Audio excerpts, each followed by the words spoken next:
Good evening, everyone. Welcome to Sharing Our Stories. I'm Ann Crimmings, and I'm very glad you could join us tonight for what promises to be a very interesting program about Sufi religious practices. Before I introduce our speaker, a few quick announcements. First, thank you to the Sharing Our Stories Planning Committee, and in particular to Sharon Izzy for her help in arranging tonight's program. And as always, I want to thank Hassan Chomert for volunteering his technology skills and expertise to help us put on these programs on Zoom and YouTube. Let me quickly review our process and procedures for tonight. We ask all audience members to please turn off both your video or your microphone. You will still be able to see and hear the program, but it will greatly reduce background noise and interference for all of us. The presentation will be 45 to 50 minutes or so, followed by a question and answer session. And we use the chat feature on Zoom to submit questions in writing, and you can do that at any point during the presentation. When the presentation has concluded, I will read those questions out loud for our speaker, Munira Elizabeth Reed, to answer or to address. Our speaker tonight also is open to taking questions live from the audience. So after the chat, if you'd like to ask a question, just turn on your microphone and your camera and ask your question, and please keep your question brief. Finally, before I introduce our speaker, I'd like to say that our next Sharing Our Stories is 4 weeks from tonight, March 22nd at 7 o'clock on Zoom and YouTube. Our speakers are a married couple, one originally from Turkey, the other originally from Afghanistan, and they'll be sharing their immigration stories with us that evening. I think it'll be very interesting, and I hope you can be there. Now, I'd like to introduce our speaker. Reverend Munira Elizabeth Reed, PhD, is a psychotherapist and the director of the Shalom, and Elizabeth, if I'm saying that wrong, please correct me, the Shalom Center in Worthington, which is dedicated to peacemaking, both inner and outer. She is a retired Methodist minister who embraced Sufi practices, the Sufi path, about 25 years ago. She is now a Sufi teacher and a cherub. Elizabeth, again, correct me if I've got that wrong, which is a minister and shares the teachings about Sufism in the US, Mexico, and Brazil. Please join me in welcoming our speaker, Reverend Munira Elizabeth Reed.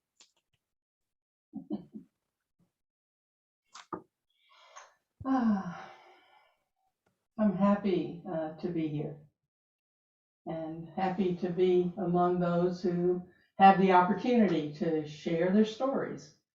And I hope to do just some sharing of stories as well as some sharing of information about the path of Sufism, and in particular, the path of Sufism that I have followed for the past 25 years, because there are many paths which you will learn about as we go tonight. Well, one of the things about Sufism is it's a religion of the heart, and it's a religion of devotion, devotional practice. Less about creeds and theologies and doctrines, and more a path of the heart. And so a lot of emphasis is on spiritual practices, which we believe polishes the mirror of our hearts, making them a greater reflection of the divine light that's within all beings, regardless of the outward form of religion that any of us practice. So I'm going to, in true Sufi style, I'm going to begin both with a prayer and with a chant, so that you get a little flavor of one form of the many forms of Sufi practice. We begin many of our gatherings with a prayer. We call it the Darood practice, where we focus our hearts and our minds towards the one being. And this is done sometimes as a walking practice, seated practice, eyes open, eyes closed. People who learn these prayers will say them together. But as we say, as we pray them, if you don't know this prayer, hold on your breath as you breathe in and out the sacred phrase, toward the one, toward the one. And so, that prayer is this: toward the one, the perfection of love and harmony and beauty, the only being, united with all the illuminated souls who form the embodiment of the mystery, the spirit of guidance. Bismillah ar-Rahman ar-Rahim. Amen. Amen. And then we will often do a chant. Oftentimes the words are used before a gathering. You would hear this sometimes in Islamic circles, but you hear it also in Sufi circles. You hear a lot of different mantric chants and words in Sufi circles, depending on the tariqa or the school of Sufism. Did you hear the words Bismillah? There are a lot of ways that word can be interpreted. The way I like that the most is from the letters B. This letter B means with. Sum in the Bismillah, the sum relates to the sound meaning of the word Shem, which means atmosphere or vibration. And Allah is a familiar word, meaning the one being, or one and only being, the unity of being, the source of being. Yeshua in Aramaic would have referred to the one being as Allah. Again, it's this the ah sound. If you trace it back, the sound meaning of ah is towards this greater, awe-inspiring, wondrous source of all creation, the source of all being. So we're singing Bismillah ar-Rahman ar-Rahim. Ar-Rahman, the word Rahman means the womb. Rahm means womb of Rahman, of sun, the womb of love. That this great source of all is the source of the solar aspects of love as well as the lunar aspects of love. And we would sing, we might move together in a circle, we would bow and move left and right and left. Bismillahirrahmanirrahim. Bismillahirrahmanirrahim.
we begin with the name, the sound, the vibration, the atmosphere of the one, the only being. May all that we do and may all that we are be a reflection of the love, the mystery, the brightness, the being of that source of life and light. Amen.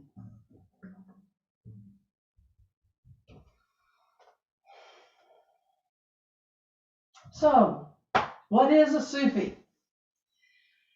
I'm just going to, off the bat, share a screen with you of what most people, I believe, think of when they think of who or what is a Sufi. This screen share is whirling dervishes of Turkey. This is one sect of Sufism, which is, or we call it, or school of Sufism, we call it a tariqa of Sufism. There are many, hundreds perhaps, I'm not even sure how many, but this would be how many people, or what many people have associated with a Sufi, because it, truly is the most popularized Sufi that exists. Istanbul, the city on the Bosphorus, offers a host of attractions. Everything from its old palaces and mosques to its whirling dervishes enthrall visitors to this thriving metropolis. These dancers are Muslims who strive to get closer to God through their movements. Karin Gug from France came to Istanbul to find out more about the whirling dervishes. They're adherents of Sufism, often called the mystical dimension of Islam. Their religion is more about searching for meaning and spiritual development than dogma and interdictions. It's about forgetting yourself, leaving your ego behind while you're whirling, and thinking about God. That's the path that the Quran shows us if you read it properly. At least that's the way our founder Mevlana showed us. The souvenir store. And now we'll see just a few seconds more. It's going like something a bit different than religion is. The ceremony begins. The dervishes start whirling faster and faster and seem to enter a state of rapture. Spectators soon fall under their spell, Karin Gug included. For her, these dancers have put a whole new spin on Islam.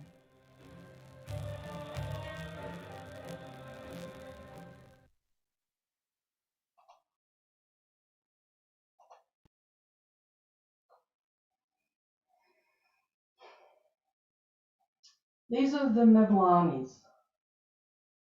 These are the Sufis, the tariqa that's related to the poet Rumi and his incredible love poetry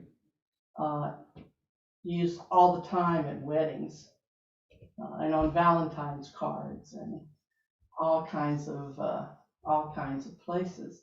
These dervishes, as we were talking about before our evening began, came that the Cultural Ministry of Turkey, I think, sponsors them to travel the world. And I, along with many others, went downtown to one of the theaters there to see in person this incredible troupe of whirling dervishes. There is the Mevlanis of the USA. They're based out in the Great Northwest area, where it's a group of USA folks who have taken up this path of turning the whirling as being part of the spiritual path and practice.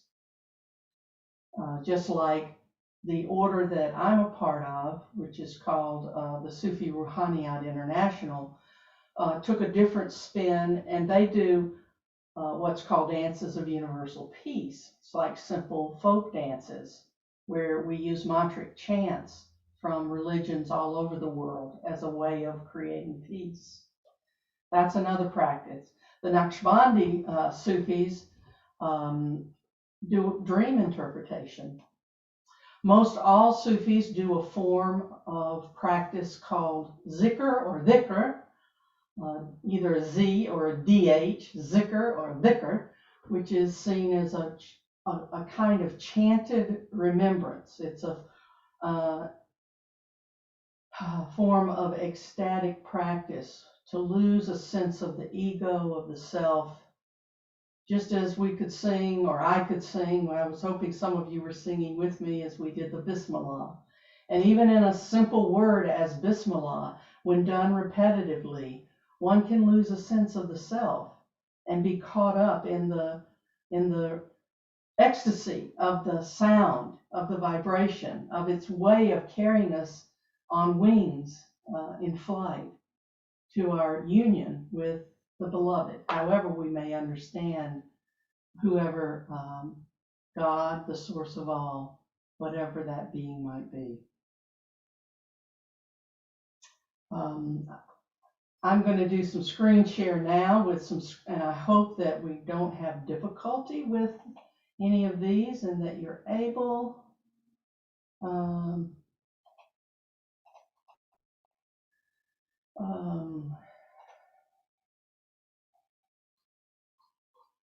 able to see these screens well.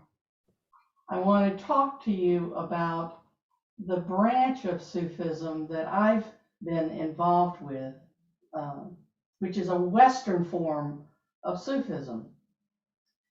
The forms that are more Eastern, and particularly those tariqas or schools that are a part of the Middle East, tend to be those that you heard in the presentation, the YouTube screen share, that Sufism is seen as the mystical branch of Islam. That is true. However, the universalized Sufism that was brought to the West in 1910 by this man, Hazrat, his name was Inayat Khan. Puro Murshid are titles, as you see underneath this photo, Puro Murshid. Hazrat means deceased. Puro Murshid is the highest evolution of being as a teacher. Hazrat is someone who has passed to the other side. His name was Inayat Khan. He was born in a wealthy family and was a musician, a tabla player. No, it's not, vinca player, a vinca player. The whole family was musical. And he was sent and given a commission to come to the West in 1910 to unite the East and the West.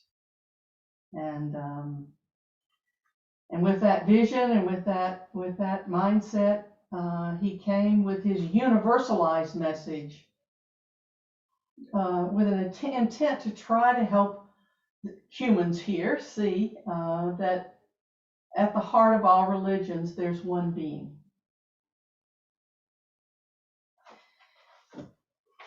I'm going to read to you one paragraph. According to the sacred history which the Sufis have inherited from one another, it is clear that Sufism has never been owned by any race or religion.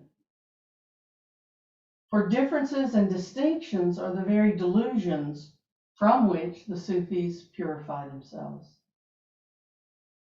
It might appear that Sufism must have been formed of the different elements of various religions which are prominent today, but it is not so, for Sufism itself is the essence of all religions.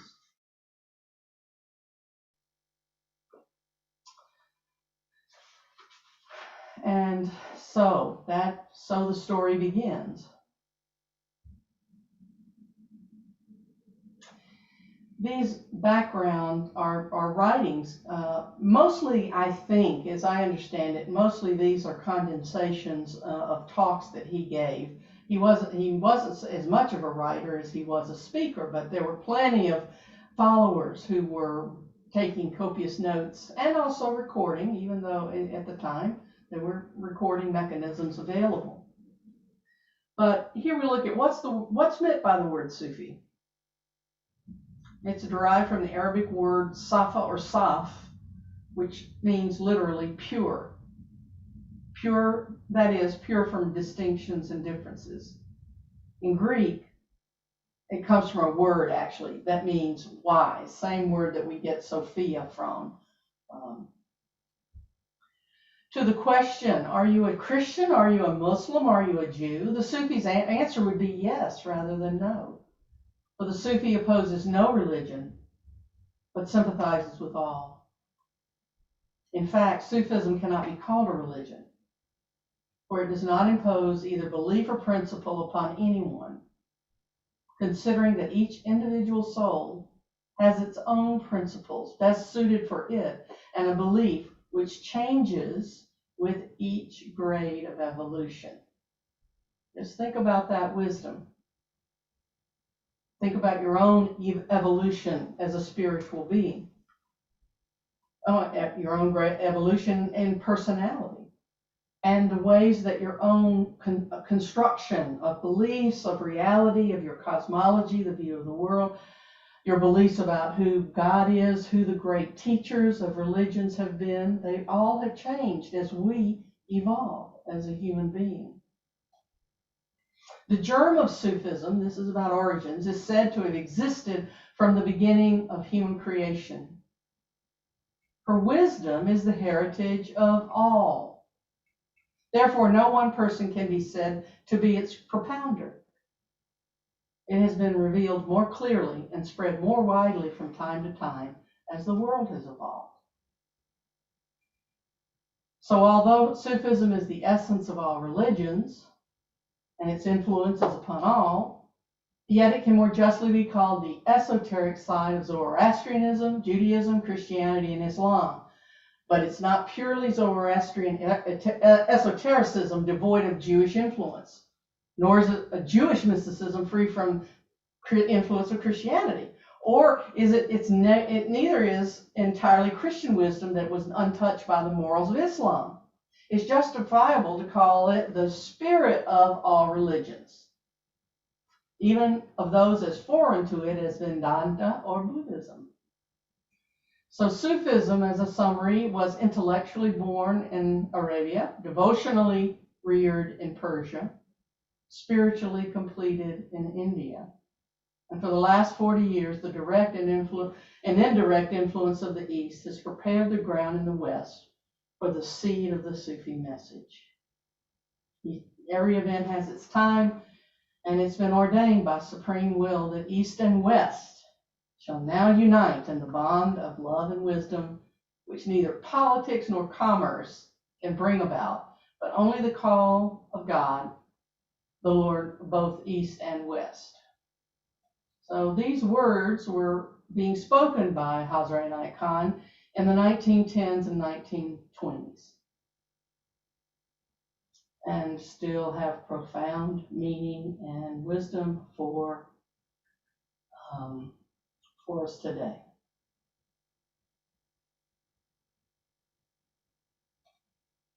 This is just more about the kind of, quote, interfaith nature of how a universal Sufism approaches life. I think about this quote, among Christians, one is a Christian. Among Jews, one is a Jew.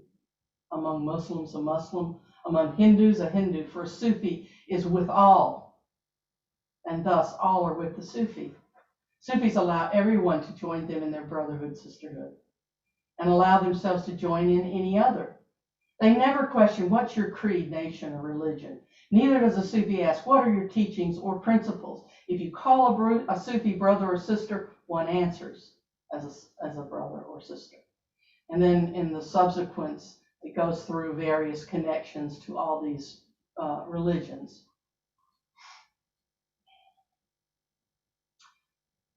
So Sufism is not a religion. I say it's a path, not a religion. One can be a Christian and a Sufi, a Muslim and a Sufi, a pagan and a Sufi, Buddhist and a Sufi, whatever, Hindu and a Sufi. It doesn't matter because the labels don't matter.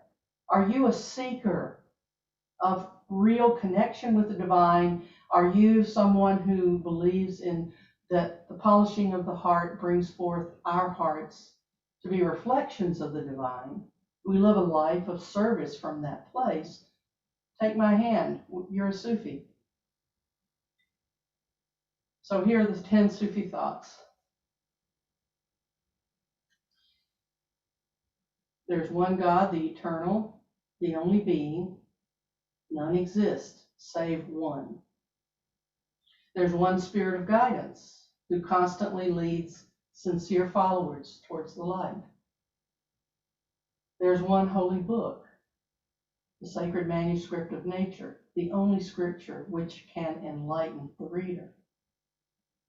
There's one religion, the unswerving progress in the right direction toward the ideal, which fulfills the life's purpose of every soul.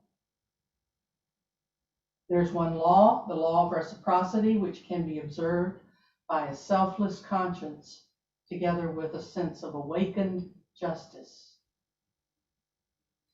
There is one family, the human family, which unites the children of earth indiscriminately in the parenthood of God. There's one moral, the love which springs forth from self-denial and blooms in deeds of beneficence. There's one object of praise, the beauty which uplifts the heart of its worshiper through all aspects, from the seen to the unseen. There's one truth, the true knowledge of our being within and without, which is the essence of all wisdom.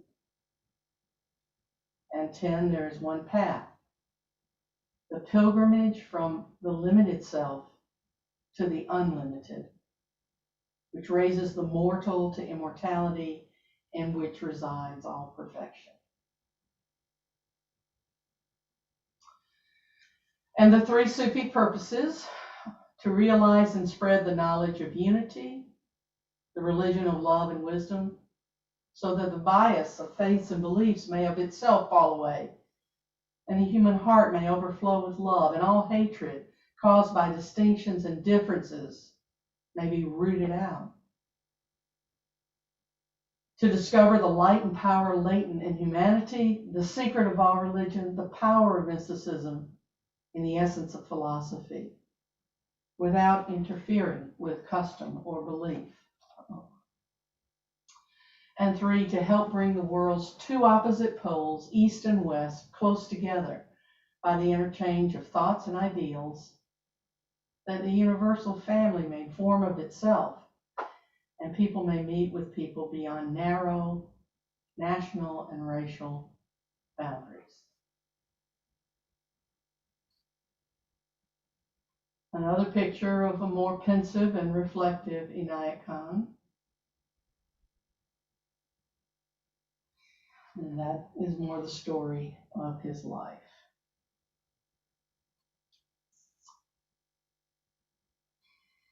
Okay, I think I'll stop the screen sharing for now. We have other things that we can return to depending on the questions and the interest that people have about this particular path. So what I want to make very clear, I've said it once, I'll say it again, there are many tariqas or schools of Sufism that express their heart, their devotion, their practice in very similar and also different ways.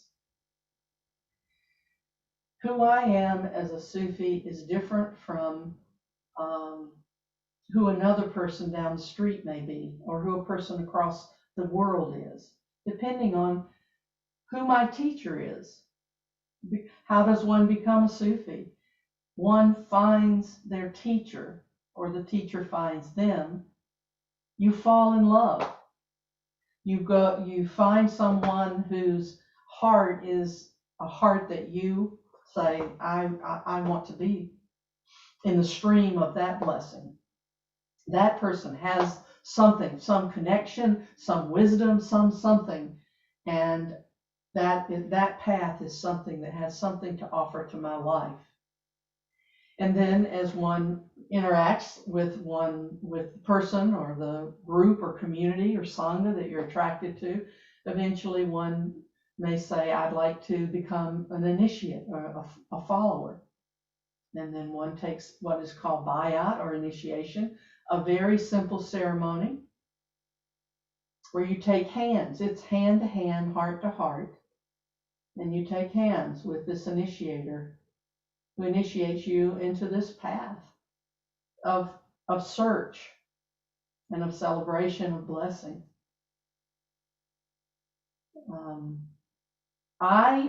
We get into a little bit of the personal story. I met my teacher when I went to a humanistic psychology conference in Indiana in 1998. It was to get CEUs for my licensure. I work as a psychotherapist and in Worthington, the Shalom Center. And this man, his Sadi, Neil Douglas Klotz, was teaching a workshop on Middle Eastern views or of the personality. And as the day unfolded in his teachings, and as he led some of these practices as part of what he was doing that day, because that's what Sufi teachers do, a lot of pieces of my world came together, because Sadi had been a student of Sufism and of languages, of the Semitic languages, Arabic, Aramaic, the language Jesus spoke, and Hebrew. And in that, he had pursued translating the Aramaic, the Lord's Prayer of Jesus, who we call Yeshua, his name in Aramaic, into its original Aramaic. And then by doing that, that prayer gets enlivened and revivified. The first line, "Our Father who art in heaven," for example, is, "O birther, Father, Mother of the cosmos, who creates everything that moves in light and in sound." All of a sudden, our ways of viewing words that have been translated for years from into Greek and Latin and German and into English versions, all through a certain worldview that was not the worldview of the first century Middle East.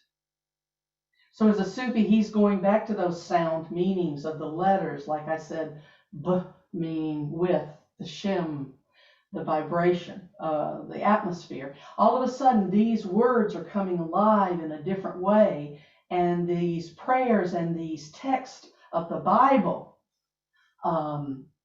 these texts from the Bible are meaning all kinds of different things. Well, that plus his attention to psychology, plus his involvement in the peacemaking group, Dances of Universal Peace, he founded that organization, which is a whole other story of Sufism and of organizations. My world came together. And I came home saying, wherever this man teaches, in the United States or otherwise, he lived in Scotland, still does, I'm going to follow these teachings and see where it takes me. 20 years later, it has changed my life in terms of what I do, how I order my day, and how I teach, what I teach, and where I teach. Back into my Brazil and Mexico teachings next month. I'm going to add Colombia. I'll be going down just south of Cali, Colombia, to an Easter week down there to share the Aramaic Sufi teachings with a group of 20-somethings at an eco village. So very excited to have that opportunity come my way and to feel strong enough and healthy enough at 68 to be able to do the travel. So that's my story. I met a person. I had a heart awakening. I had an intellectual awakening. So while Sufism is not the path of doctrines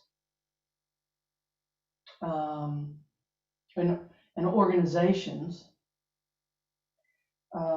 there are semi-type organizations. We humans tend to do that, of course, as our sanghas and communities grow. So there are some loose organizations. that do function and have all the kinds of difficulties that we always have in whatever organizations we as humans construct ourselves into. It doesn't have beliefs and doctrines, though there are people who express their Sufism in what looks like a very doctrinal way. They like to study the writings of Inayat Khan. They like to learn about the concepts of Sufism in a more academic kind of way. So you're going to get, just like in the Christian faith, we have, Protestants and Roman Catholics, and within each one of those, we have multiple ways of expressing those. Protestantism has many mainline denominations and not so mainline. And even within the mainline, like Methodism, you're going to have from very fundamentalist churches all the way to very progressive churches. So, same with Sufism. You're going to have the spread of humanity in the approach to how do I learn about this? How do I practice this? And it all is going to depend on who is the teacher that you took hand with. Because they're the person that's going to offer to you teachings and practices and encourage you towards one shape or another in terms of your spiritual practice. There's so much. I'm going to do one more screen share and then we'll stop and we'll do the rest as a dialogue, because I think I'd rather speak to what people are interested in hearing about rather than what there is to be said about it all. One of the things that is important to many is what's called a silsila. And I'm trying to get silsila. I've been a part of the Sufi Ruhaniyat International for many years, but also I follow Sadi, who is not an actual member of the Ruhaniyat, so I sort of sit between his Sangha and the Sangha of the Ruhaniyat. But this silsila I offer as an example that it becomes very important. It's sort of like, for those of you who are Roman Catholic, it's sort of like apostolic succession. Where do you come from? And so here we go. And if you were to travel in India and you want to go visit the tombs of the Dargas of the saints who've passed on, oftentimes they will say, well, what's your silsila? Who are you standing in line with? And this is where who you are in line with matters. The ones down here from these last four are the ones that are in recent years. Piro Murshid Inayat Khan, Samuel Lewis, Sufi Ahmed Murad Chisti, who was the leader of the hippies in San Francisco in the 60s and founded these dances of universal peace. Moyedin Jablonski, who followed in his footsteps, and the current living peer is Shabda Khan. What I can say as someone who has been interested in women in all of our traditions, that we do have a silsila that includes the women who were either a part of each of these particular teachers, and some who weren't, who had their own particular, and there's some debate as to whether or not we're going to be putting women, some specific women, into this list of this silsila. But silsila is an important concept. Lineage is an important concept for many Sufis. This is some snippets about wings and hearts. Oh, this is a better write-up about the hearts and wings. Those of you, you'll see behind me a symbol of heart and wings. Here's one up here with the wings, with the arms stretched over. That's from the Sufi movement, which is predominantly a Western Sufi movement in Europe. The Ruhaniyat's heart and wings has the wings outstretched versus curved up. Regardless, they have wings and a heart with wings and a star under a crescent moon. The symbol of the Sufi message, which is a heart with wings, denotes its ideal. The heart is both heavenly and earthly. Heart is a receptacle on earth of the divine spirit. And when it holds the divine spirit, it soars heavenward. The wings picture its rising. The crescent in the heart, the crescent moon, symbolizes responsiveness. It's the heart that responds to the Spirit of God that rises. Crescent is a symbol of responsiveness because it grows fuller as the moon grows fuller by responding more and more to the sun as it progresses. The light one sees in the crescent is the light of the sun. And as it gets more light with its increasing response, so it becomes fuller of the light of the sun. The star in the heart of the crescent represents the divine spark, which is reflected in the human heart as love, and which helps the crescent towards its fullness.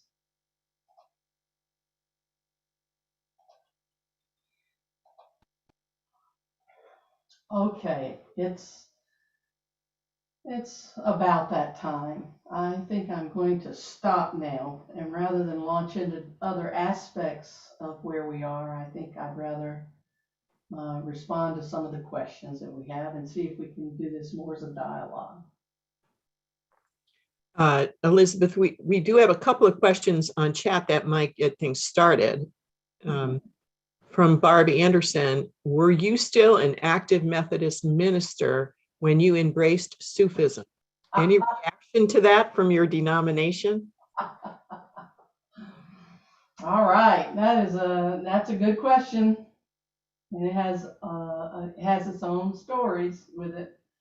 Yes, I still was an active Methodist minister. I was not yet retired. I did not have a denominational response to me, though I could have. I think if I had been younger, I might have, or if I had been younger and had been as avidly involved and publicly speaking, I think there's a good chance that there could have been some dialogue with the authorities. There's a wide range, and there's a lot of tolerance, and particularly because we're living in a day and age where interspiritual and interfaith are watchwords, and we're really trying towards that. So I think there's a lot more tolerance. But I do remember a couple of stories. One, I was teaching in a workshop. In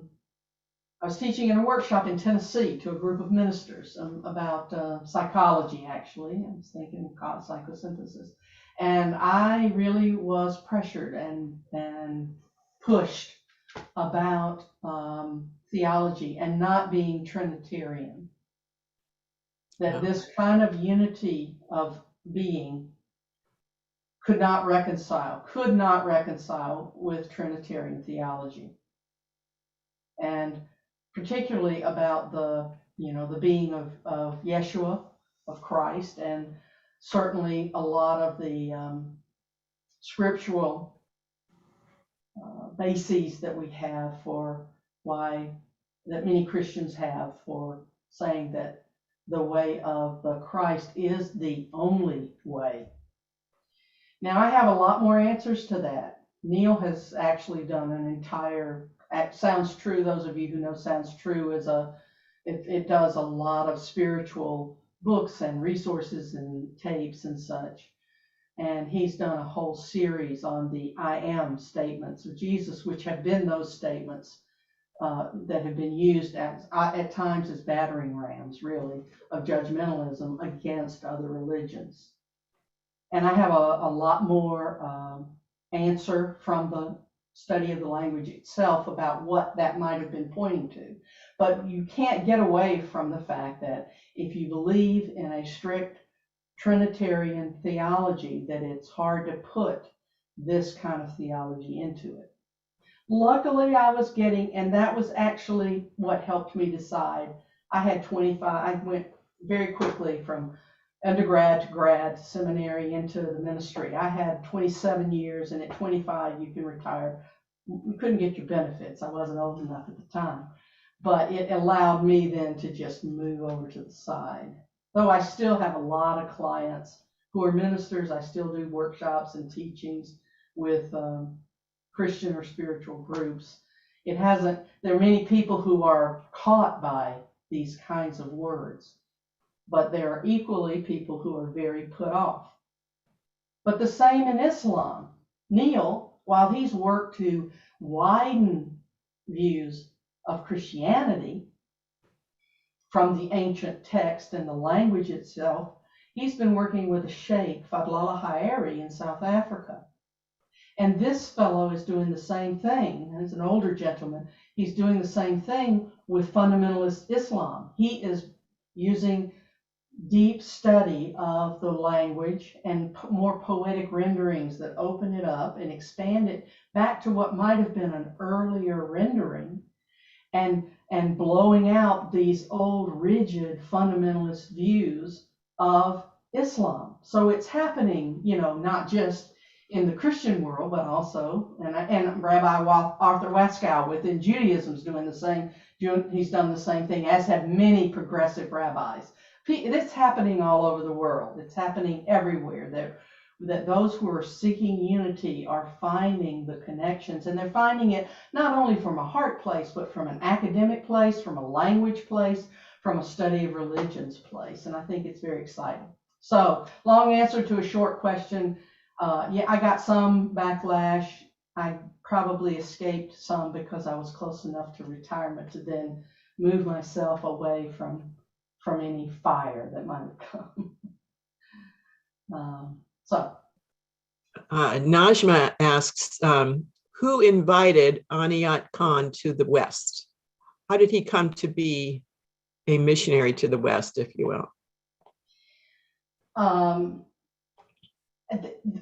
don't know the actual name of the person, but the connections that were made for him to come were cultural connections. So he was invited by some cultural group, much like the Whirling Dervishes now come. Some cultural group was sponsoring musicians. He and his brothers played. One was a tabla player, he was a vinca player, I don't know what the other one, I think there were 3 of them. And they were invited through this cultural ministry to do these performances. And there's a very, very famous story that's told about that this was all happening in San Francisco. When he came to the West, he landed in San Francisco, and that's where it all began. And that the brothers went on stage, and they went on stage to tune their instruments prior to the concert. And so they were,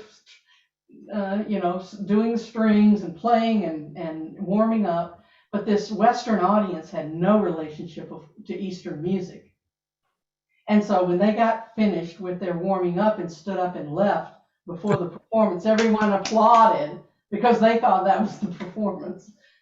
And so it really showed how much education there was to be done in terms of East and West and cultural exchange. So it was a cultural group, but I don't know the actual name.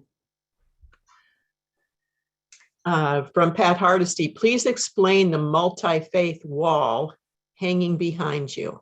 All right. Well, I'm gonna be bold right now and see if I can. I'm not sure. I didn't mean to turn the video off. I meant to change the camera. Yeah, maybe I can actually stand up and move that camera a little bit to get a better view of things. Oops.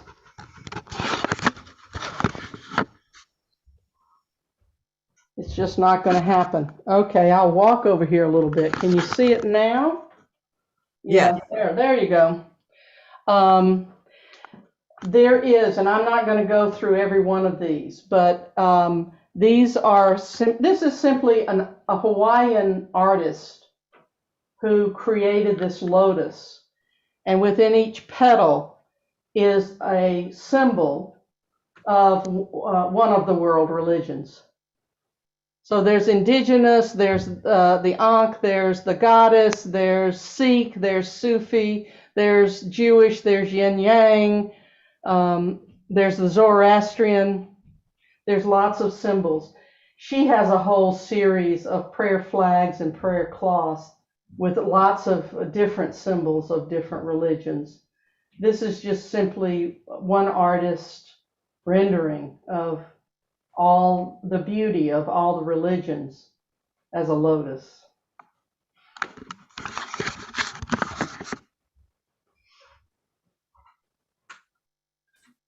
I'm going to come back and change the video so you get, there we go, there.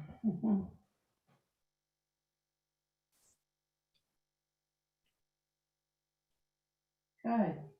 What's that? I was reading some of the chat. Okay. Yeah. Yes, I'm seeing the statement about Shams and Tabrizi, the companion and friend of Rumi. Rumi was on a fast track with he was another person of means, and I'm sure that Najma could give us probably a lot more history here, but Rumi met Shams and just, it was the falling in love. And as I understand the story, he was swinging on a pole. And that's how this whirling became a form of a practice. At least that's one of the stories told in the West. And his falling in love with this deep spiritual teacher and following him was what took him off on his path of realization and of spiritual depth and teaching himself.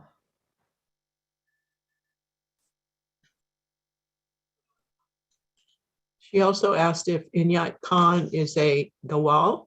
Kawal. I know of the Kawalis as another tariqa. They're beautiful voices. Kawalis are known for their singing. I don't understand Rumi as a Kawali, but that I don't understand myself as an expert in the history of the tariqas. So that's a question I would have to look up to be certain about. I have a quick question. You said at one point that the Sufi path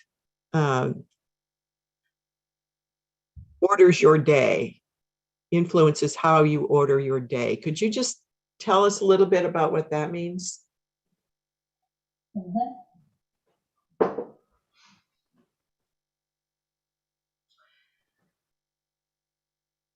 I talk about religious experience and profound, psychological experience as well as spiritual experiences. Like we put on a different set of glasses and the world looks different. So first and foremost, the world looked different. One of the things I discovered was that a sense of striving was removed. Life didn't have to be a sense of striving for something, whether it be self-realization or a position or something in work. The sense of striving was released to be into a sense of how do I live this day in connection with the divine and being the best transmitter. How can my heart be the best transmitter of divine light? And so the order of the day would be, what are my spiritual practices? And those, as we've talked about the evolution of people, those have changed as I have changed in the path.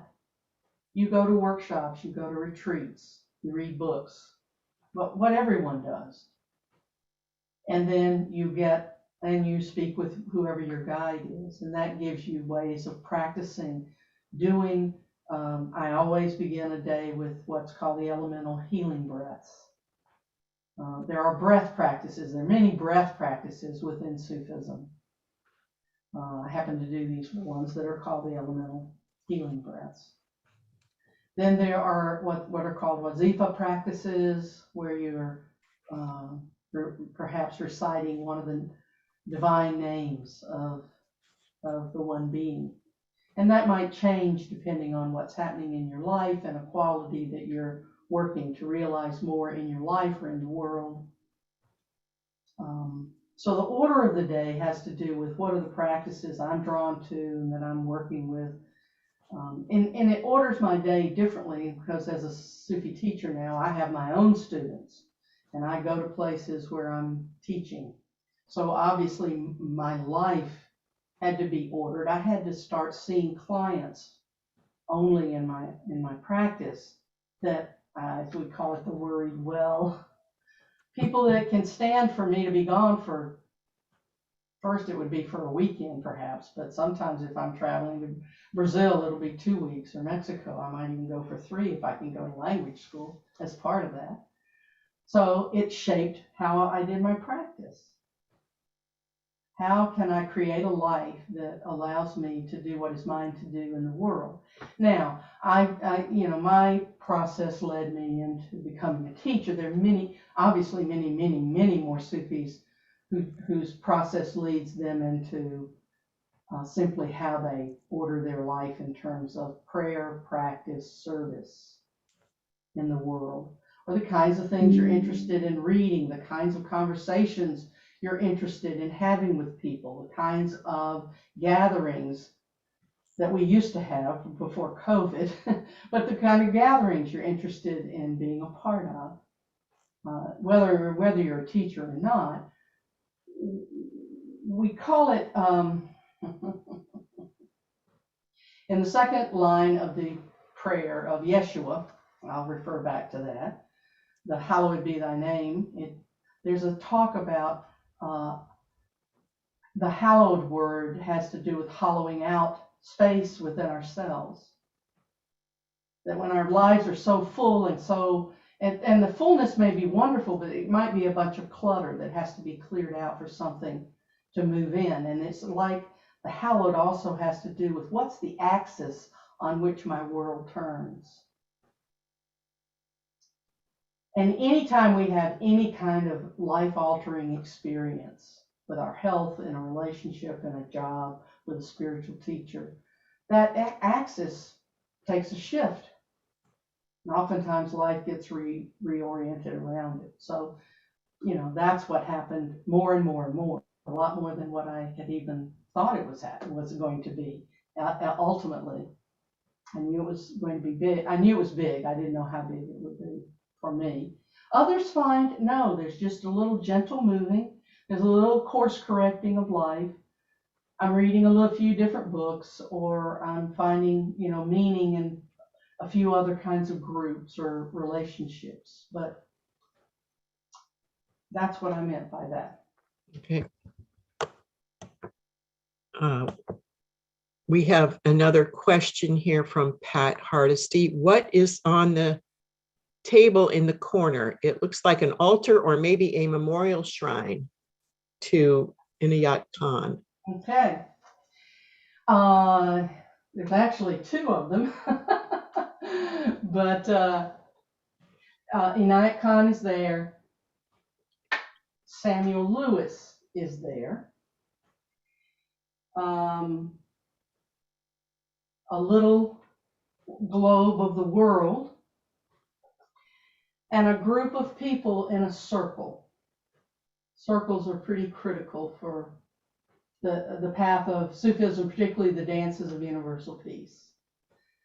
Over here, there's Mary Magdalene, Mother Mary, Jesus, the goddess Isis,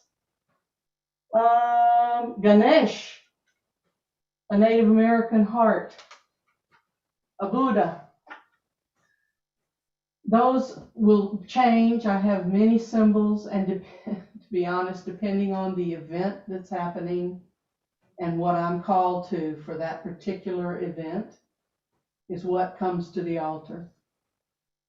It's just like this artwork of these various faiths. This is one of many renditions of prayer flags and whatever you call that, a poster, or it's not a poster, it's a flag that she did. That's one of the things that I love about Sufism is that there is so much freedom. We have within Sufism, and I'm going to screen share. This is the right one. What is called the universal worship.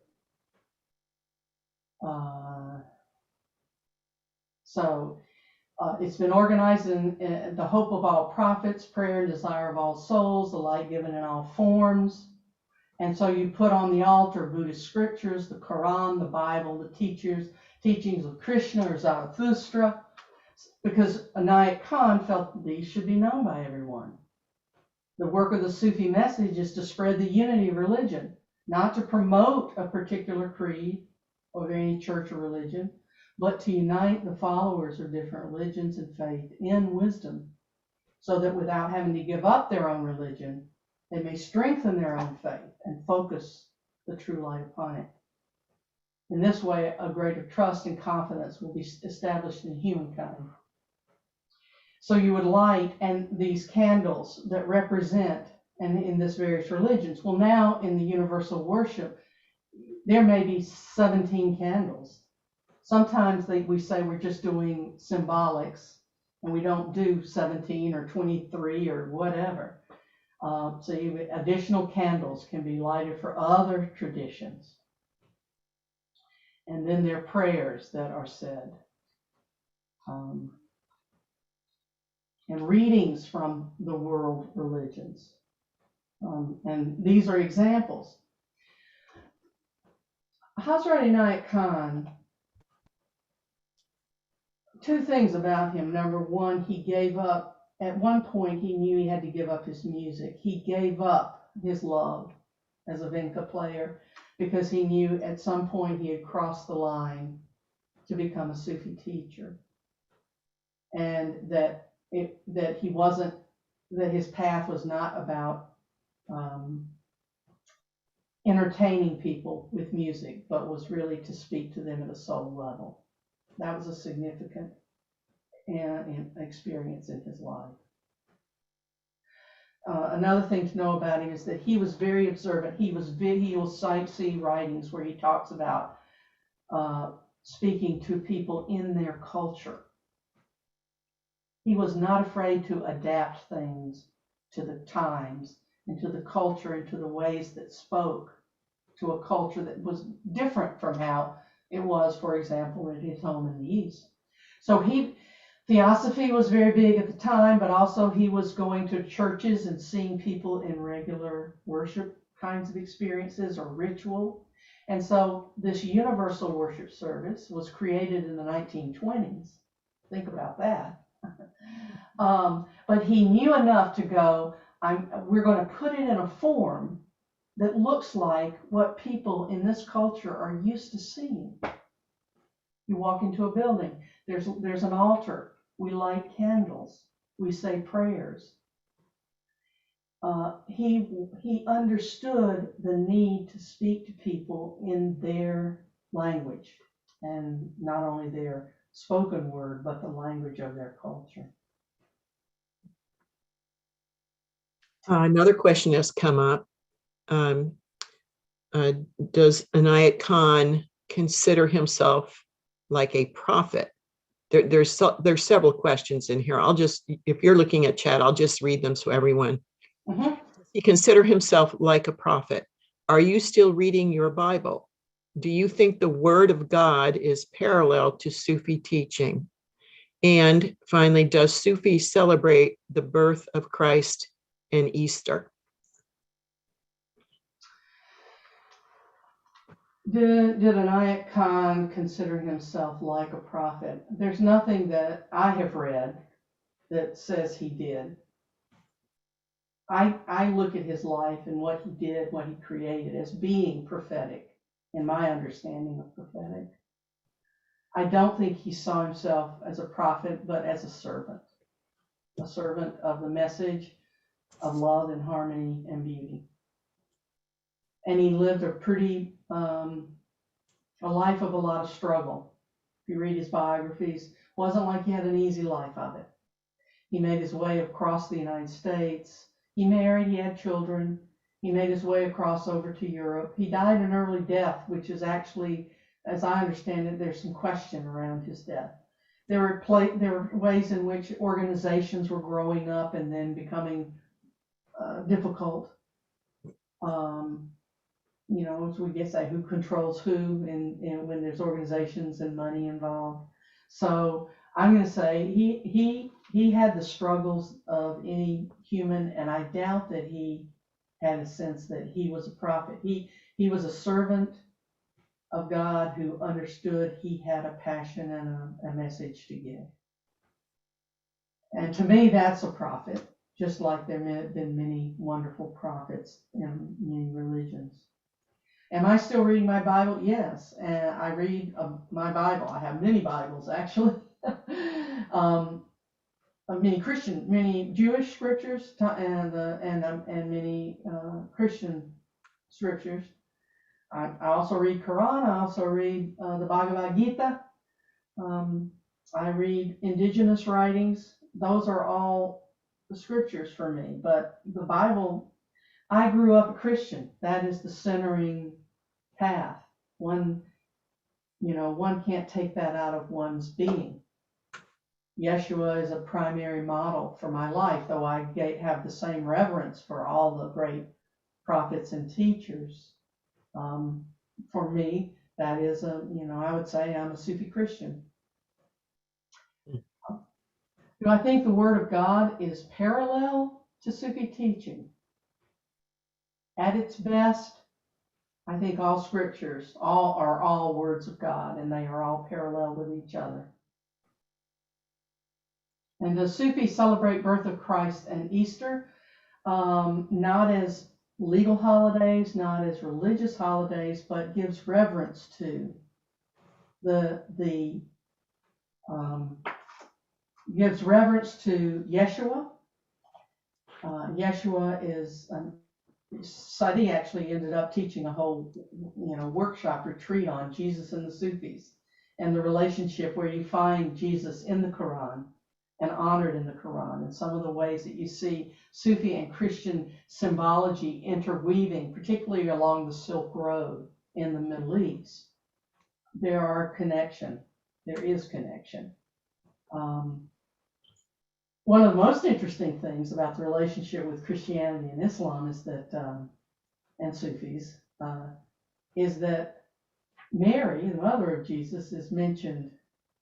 I think it's Yeshua. Jesus may be mentioned the most of any other person outside of Muhammad within the Quran, but also Mary is mentioned and is highly revered. And Interesting. one time, a friend of mine who created a Sufi zikr based on Mary. It's the word that you sing is Maryam.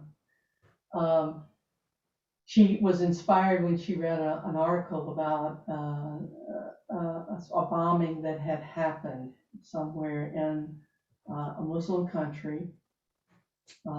It had happened to a Christian church, but the majority of people killed in that bombing were Muslim women who had gone there to pray, as they did daily, to Mother Mary. So, there's a lot of deep respect and devotion in the Middle East between, as well as what we see on the TV in terms of the division and the strife that's there. I wanted to ask if there's any audience members who have a question that you'd like to ask. If so, just turn on your camera and your microphone and fire away.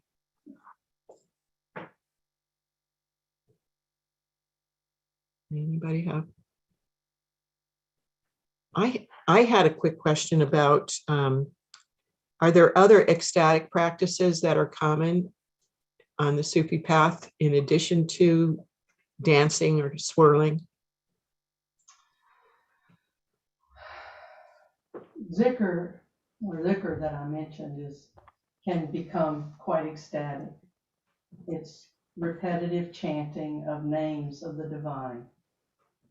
Or oftentimes with some of these practices, you do use Arabic phrases, although there are entire zikrs that are in Aramaic, for example. I've been told there's some that are in Africa that are done with peace chants in different languages. So But the majority of zikrs are with Arabic words and phrases, one of the main one being La ilaha illallahu, or illallah, La ilaha illallah. There is nothing, there is nothing but the divine, or there is no divine, everything is the divine. It's the divine no, the divine yes, the total emptying and the total filling. And as you would say, La ilaha illallah, you do, oftentimes there's a movement, hadrat, what's called the hadrat movement is a very typical one. And you would continue in repetition with a leader, and that energy might build with both sound, with speed, with breath, with the idea that one is losing a sense of one's connection to one's personality or the nafs, and moving beyond the ego into a sense of connection with the divine. With the dances of universal peace, the same thing, particularly those that are simple words. Some are more complex words and dances. It feels much more like a folk dance where you are thinking about, what am I saying? How am I moving? But there are others where we say you drop into it because you're repeating it, and your body is doing simple movements, and you just simply are moving into this sense of unity with not only the group in the circle, but in both dimensions. Those are the two primary ones, is with zikr, with chant, and with movement. Would be the one, and then of course the specialized for the whirling dervish. That's a specialized one. One undergoes a lot of years of training to become a dervish, a whirling dervish. All of us are dervishes. Dervish means someone who stands between the worlds. And aren't we all? When we are being aware, awake, and conscious, we're all standing between, as Sufis say, our feet on the ground, our head in the clouds. You know, where Jesus said, pray without ceasing. Give to Caesar what Caesar's, give to God what's God. We're all trying to live between these worlds. And a dervish is a person who's living between the worlds.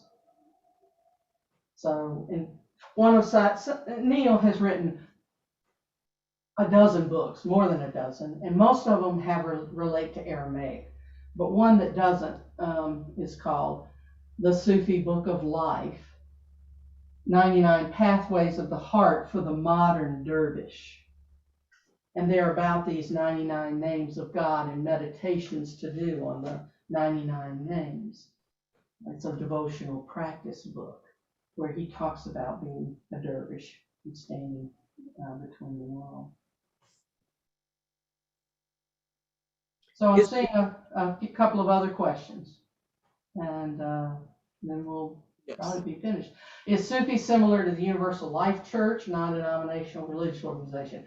What I can say is that I know there's a Unity Church, is a church. I get invited, have spoken in many Unity churches, because they love to combine a Christian approach with a metaphysical approach.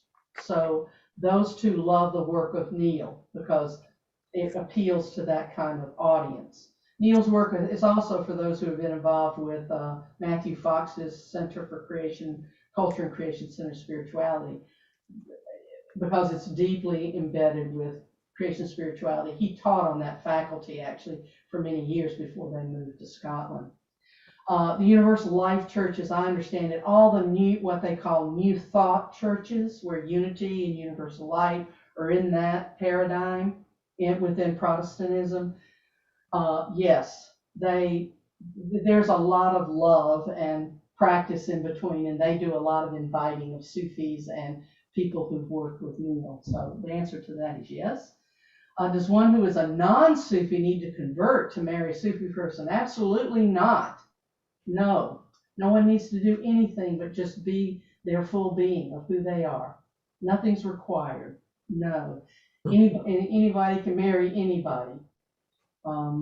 because it's probably a Sufi who has fallen in love with a non-Sufi can recognize that this person has that spirit of openness. That's all that matters. Whether you carry a label or not does not matter.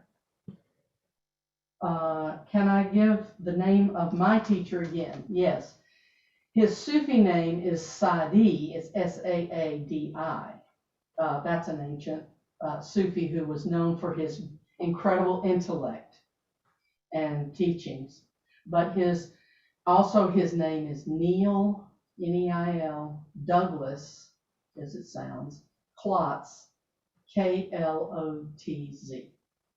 And if you Google that or you put it in Amazon.com, you'll get quite a number of writings that he has produced over the years, as well as Sounds True tapes and other kinds of things. Munira, is there some place in Columbus where Sufis gather, and is there a sort of an appointed day and time for that? COVID has wreaked havoc, as it has on lots of people's lives. Mm-hmm. But number one, the dances of universal peace, which is here's Sufism, and dances are like an outgrowth. We call the dances the exoteric form, an exoteric form of the practice, because it involves all religions, and it's just at the level of chant and dance or movement, body prayer. It's not necessarily dance, and people come who don't dance. We met monthly. We still meet monthly on Zoom. It's more like spiritual practice. We meet this year we're meeting the second Tuesday night of the month at 7 p.m. And if you email me, I'll put my email in the chat, then I can make sure you're on the mailing list to get announcements about that. And with that mailing list, it'll get you announcements about things that are on the Sufi calendar. There's special classes. There's a couple or three Sufi teachers in town. One has a class, her name's Atun Nasi. She does a class twice a month on Sufi concepts, these names of God, for example. We have a Sufi healing service once a month. And all of these are on Tuesday nights. So, at some point it would interfere with, but these classes, these Sufi classes happen generally on Tuesday nights on Zoom. But I'm going to put my email in the chat, and if you email me, I can make sure you're put on a mailing list. And there it goes right now. Okay. eRead@shalomcenter.org. And be sure to spell Shalom correctly. I had trouble connecting at first because I had spelt it Shalom. So there you go. Are there any final comments, questions? If not, I thank you so much for such an interesting evening, and really appreciate you being here with us tonight. It's been my pleasure. Thank you. Thank you very much. Thank you, Sharon. You made the contact. Thank And I'm happy to refer you to any other Sufi teachers who would give you other slants and ways of thinking about even the Sufi path. So at some point where you're looking for other programs, there are other ways to look at this path. So I'm happy to provide. One wonderful thing about Zoom is when it's rainy or nasty and icy and snowy, we can still gather and worship with you. It's marvelous. Thank you. Mm-hmm. Another thing that Munira has done is the Divine Feminine workshop, and a whole group of us meet for that. And that's always marvelous. That's also open. It's reflections on a universalist view of the Divine Feminine. So thank you. Thank you so much.